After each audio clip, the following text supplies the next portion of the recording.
How do we go from this to this? Well, join me as I go through it step by step.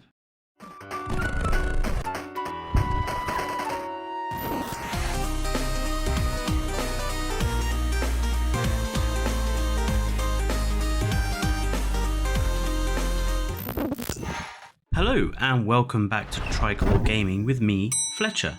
And welcome to the first part in a new series that I'm going to be doing on the channel, looking at building a park from the ground up, basically from beginning to end, because I know a lot of you who watch Jurassic World Evolution videos are still finding it difficult laying out your parks and designing your areas, and so I thought I'd give you all a little bit of help and show you basically the whole process for me from blank map to fully finished park. If you haven't already liked, commented or subscribed, I would ask that you do that now. We've hit our 500 subscriber target, so I suppose the next big target is 1,000, so let's see if we can get to that maybe in the next 7 to 8 months.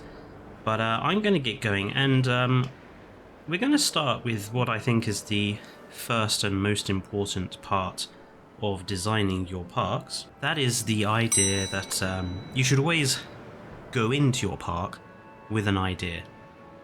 So before you even get building, think about what you want your park to be. Are you going to do, only carnivores, only herbivores, only aquatics, only pterosaurs? Do you want your park to have a particular theme to it? Maybe an Egyptian theme, or a British theme, or a American theme, I don't know. Have an idea for your park before you even start building it. So for this particular park, I've picked the Arizona map because I think this map is particularly good. It's not too big, so it will be relatively easy to build a park on this particular map. It's relatively easy to flatten. The landscape is relatively simple. And I think the map in itself has some interesting, unique elements to it, which we can use to build the park. So this first part, part 1, we're going to look at landscaping and entrances. Now, the very first part before I get building is I look at the landscape and I decide what I want to do with it. Now for this particular park, I want to make use of this quite large open area and create an artificial mountain in the middle, because I want to give something unique for this particular map. I don't want it to be entirely flat. So what I'm going to do is build a mountain basically in the middle, a sort of an Ayers rock, if you want to give it that sort of name, which we're going to build the park around. Now, when it comes to landscaping, it's always good to have something like this in your parks, whether it's a mountain, a river, a canyon. Just build something that you'd like your park to be built around. But it's always better to do it at the beginning before you start building anything for your park. Now, I'm just going to outline, first of all, where I think I want the ridge. I don't want it to be too tall, but at the same hand I want there to be plenty of room between.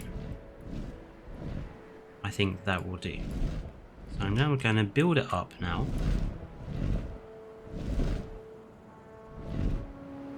Don't just hold your finger down on the mouse button.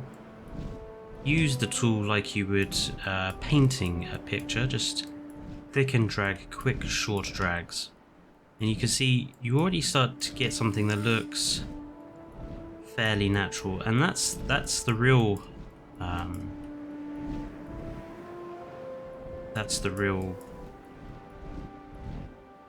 job, really, when you're building in landscaping like this, is you want it to appear natural.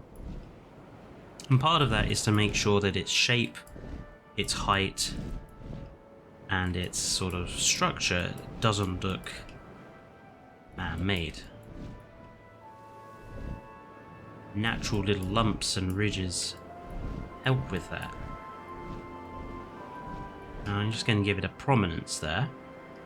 You notice I've not gone for a perfect prominence. It's a bit of an off L shape. And I actually think that will do, I think. Now the next step when landscaping, especially when doing something like this, is painting it. Because if you paint it really well, it can make it look even better. So what I'm going to do is give it a base coat. So this whole park has got this sort of dirty effect to it. So to make sure it stands out, I'm just going to give it a base coat of the sand. That way I know where the outline of the ridge, mountain, whatever we're going to call this, is. There we go. Now we've got quite a few exposed ridges and lines here. I'm going to lower the intensity down and the size down as we're starting to paint in. I'm going to start with this exposed section here, but I don't want it to just be rock, so I'm going to add some other paints to it. I'm going to just follow where the ridge lines are. Going to mix it up now, put a different color of sand in, this darker terracotta like sand. This is probably a good sort of towards the bottom of this ridge. Fine sand and pebbles and such rolling off the ridge line would end up at the bottom of this mountain. So I'm just going to go around the bottom edge of this.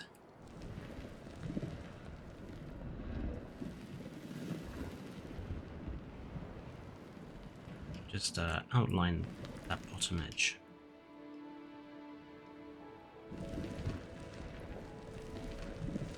Such. What color is this? This is more of a rocky sort of sand. Let's add a bit of that to it. And if you have the intensity down low enough,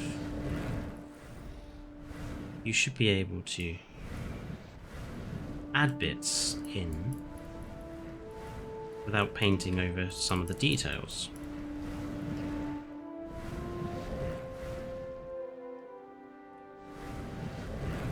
Just gonna remove some of that. There we go. That's better, I think. That'll do for the time being. So the next thing we want to do is just put a little bit of vegetation on here. Now I don't want to go too heavy on the vegetation, since this is a desert. And we want to place the vegetation in areas where it makes sense. So water when landing on here would naturally sort of run off in this direction, would naturally run off in this direction and pool around here. You can see there's a sort of natural route down this way. So I'm going to put vegetation starting here. I'm actually going to change the type of just switch up the brushes just to add a few different sorts in.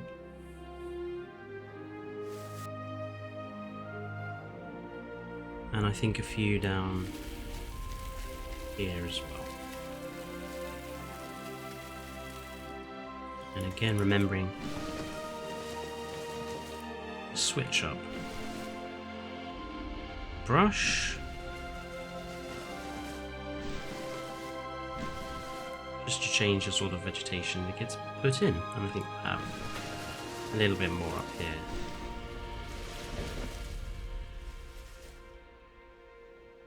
There we go.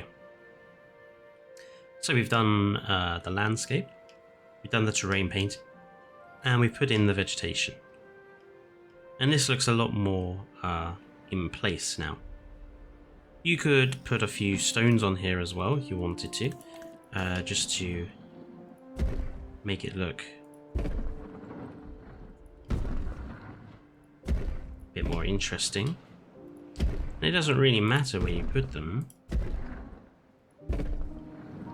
Now, while I'm here, I'm also going to put in where I want a water source to be. And I want the water source to be in a good spot. That's not correct. There we go. So I want part of the water to be sort of on the bottom here, running along the edge. And we're going to have it actually head off in this direction. And we're going to actually, actual fact, what we're going to do is we'll stop it here, but what we'll do is we'll raise this terrain up at some point later on and finish putting that river in with an artificial lake. I'm just going to continue this water source along. Now we've got some deep ravines here, and this is another thing I would suggest that you do when you are looking at your map. Think about what natural features you actually have. We've got this deep ravine, which is basically a river valley. There'd be a river flowing through here. And so what I'm going to do is make it seem that this river is going to be eventually connecting to that water valley. And this little outcrop here, there's not really much use for it with the map layout like this. So I'm just going to fill it with water. And we'll use it probably as a backdrop to a exhibit. Just gonna add a little bit more water. And I think we can have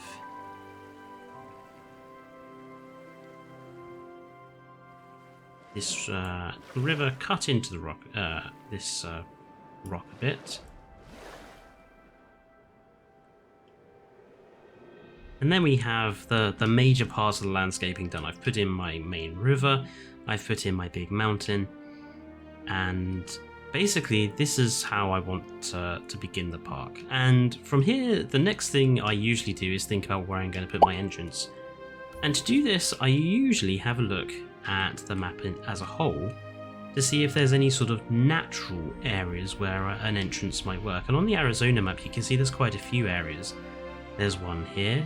This little, I want to call it a salient, which is a military term for basically a bulge. And there's one here, there's one there, and there's one at this end here. And there's also this one if you want to make use of it. And I would really suggest you do that when you're looking at other maps. See if there are natural locations where an entrance would work. So what I'm going to do with this park is I'm going to put the entrance here, where it's surrounded by this ridge of rock, where you can only see our artificial mountain there, but it also makes for a really good, simple entrance location. We're going to build the helicopter entrance here because I think it makes sense. There's no city nearby, so you wouldn't have like the underground entrance, and the helicopter entrance is the only one that makes real sense. And something I suggest you always do when you're building in your entrance is to make sure your entrance is snapped to an angle. And what I mean by that is toggle the angle snap so that you're building your entrance at one of the predefined angles, because that will make building the rest of your park so much easier. Now I'm going to build the first entrance sort of snapped to this angle, so it's not quite center line, it's off to one side.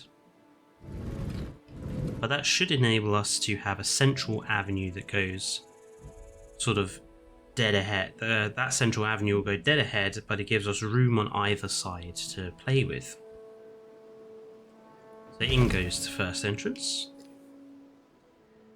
And what I'm going to do is, now that I have that entrance, I'm just going to draw that straight line in.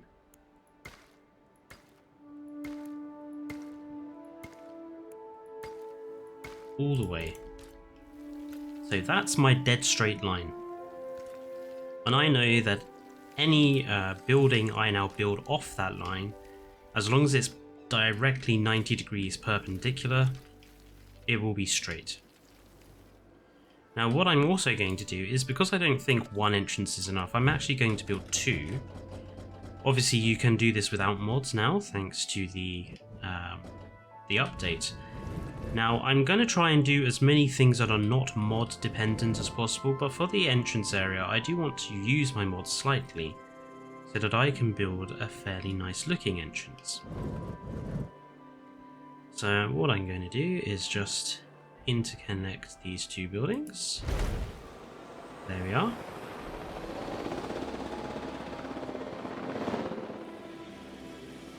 And just connect them up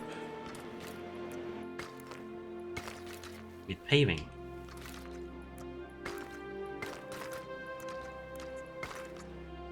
There we go. So we have our entrances placed, we have our mountain placed, our landscape, and we have the main river. So the next thing I want to do in this particular video is look at creating entrance zones. The entrance zone is your first distinct zone that you'll have in your park, outside of any enclosures, outside of anything else. The entrance is the very first thing you'll probably build. A good looking entrance can really help with the rest of your park's construction. It can help you create some ideas. So I'm just going to give myself this area to create the park entrance. Now what do I want to do for this park entrance? I think I'm going to create a tree-lined avenue, actually. There. So I'm going to put in two little scaffolds off the end of the first piece of path here. So this is the end of the first long chunk of path I put in. Using path to measure out your park is a good way of making sure it looks symmetrical. All I'm going to do now is put in the rest of these connections. I don't mind this little half connection here, that's fine with me. And then I'm going to do the same here. So there we go. And now what I'm going to do is remove these little sections here, so we have two distinct avenues running down either side. Now I don't want it just to be a simple straight avenue, so I'm going to try and put in a circle if I can.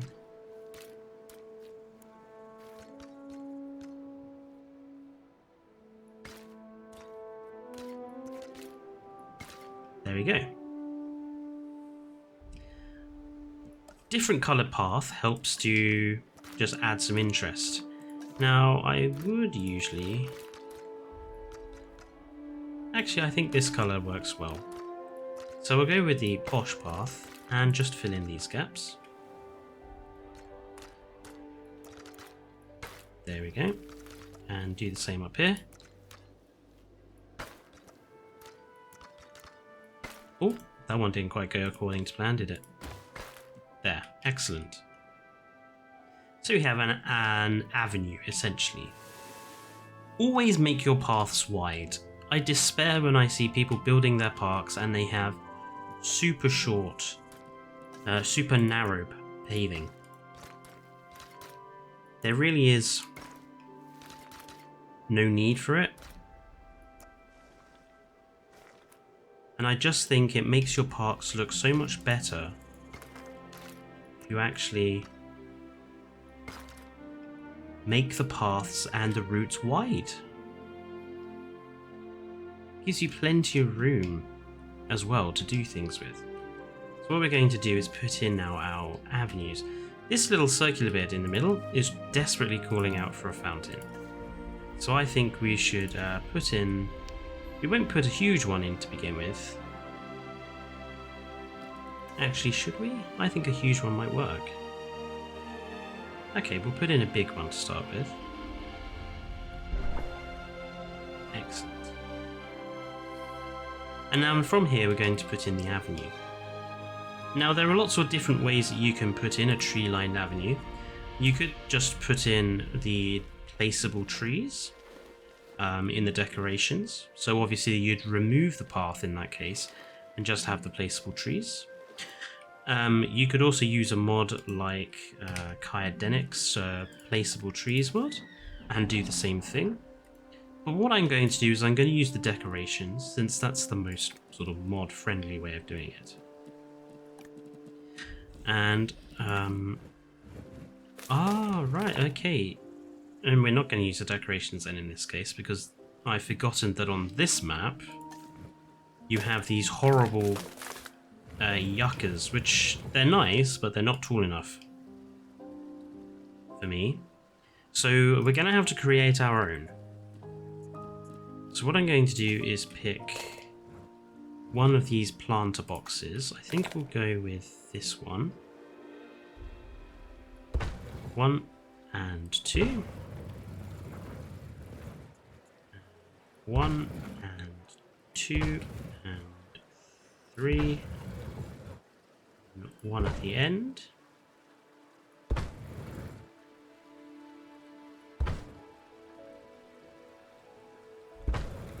There we go. And what I'm going to do is then put in the trees that I think should be in here. Now, I can't actually get the trees I think should be in here with this decoration set, so I'm going to actually use a mod. Kyadenic's lovely placeable trees mod, and I'm going to put in some of his work here. I think I'm going to go with this one. Always try to remember to rotate your trees as well. And there's nothing wrong with putting a few very random types of tree in, just for added interest. There we go.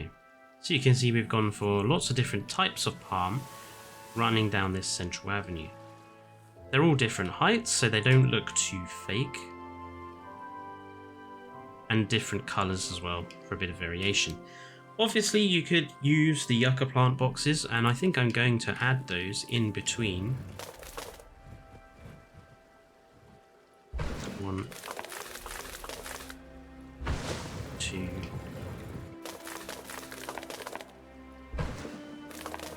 Don't forget to rotate them, so it doesn't look like they're all growing the same way.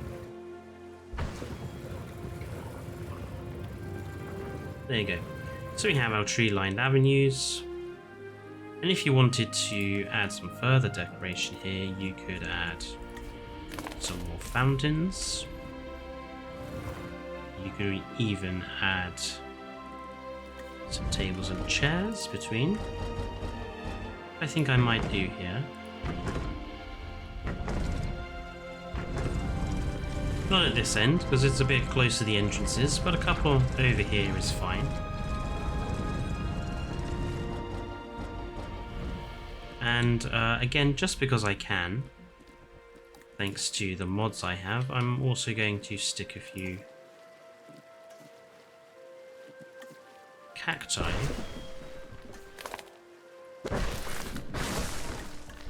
into the fountain here, just because I think it helps to make this very generic looking fountain look a bit more unique. Actually, I think that's too many. That's a bit better. And I'm also going to just add a little decoration. So we're going to stick a plinth, one of the flaming obelisks in the middle. And this should look quite good in the dark. This will be then the very edge of our entrance, and from here we'll then construct a plaza where we'll have the first of the guest structures. Now for the rest of the area, we're just going to fill it with vegetation. Now remember not to put too much big vegetation near the helicopter pads, because it is a health and safety hazard to have things like trees too close to choppers. And I know that's a very anal thing to think about, but it's worth if you want your parks looking realistic, and I always think realistic parks look the best, it is worth just making sure you haven't got anything too tall next to your choppers. I don't want too many of these palms at the sides. Now, if I had Kyodenic's fence mod, I would also lay a fence along this central path. Now, unfortunately, we don't have access to that, but what you could do if you wanted to have a path along there is just place something like the DFW fence down. I would sort of connect it to the back edge of the helicopter and just run it sort of up that avenue. You have a nice entrance area, trees beyond, and then we'll have this as the entrance plaza. Now, in the next part of this particular series, we'll consider what to do for the entrance plaza, and we'll also look at amenity buildings specifically. And we'll also think about where we're going to put our dinosaur production facility. But just to recap what I'm suggesting in this part, so step 1 of building any park, think about the map and think about the idea for your park. Step 2, think about what sort of unique landscaping feature you might want to give to your park, and anything really big like mountains or rivers, put in at the very start. Step 3, think about where you're going to put your entrance. Look for natural entrance areas on the map. Step 4, when you're building your entrance, always snap it to one of the dedicated angles. And tip 5, make sure those paths are nice and thick. So, that's been part 1 of this series. If you like what you see, please comment down below or give us a like. If you haven't already subscribed, please do so for further content from all of us at Triclor Gaming. Our 500 subscriber special is probably going to be this weekend. I'll talk to the guys and see if we can get that organised. And I will see you in part 2 of this building walkthrough series. Until then, stay safe and goodbye.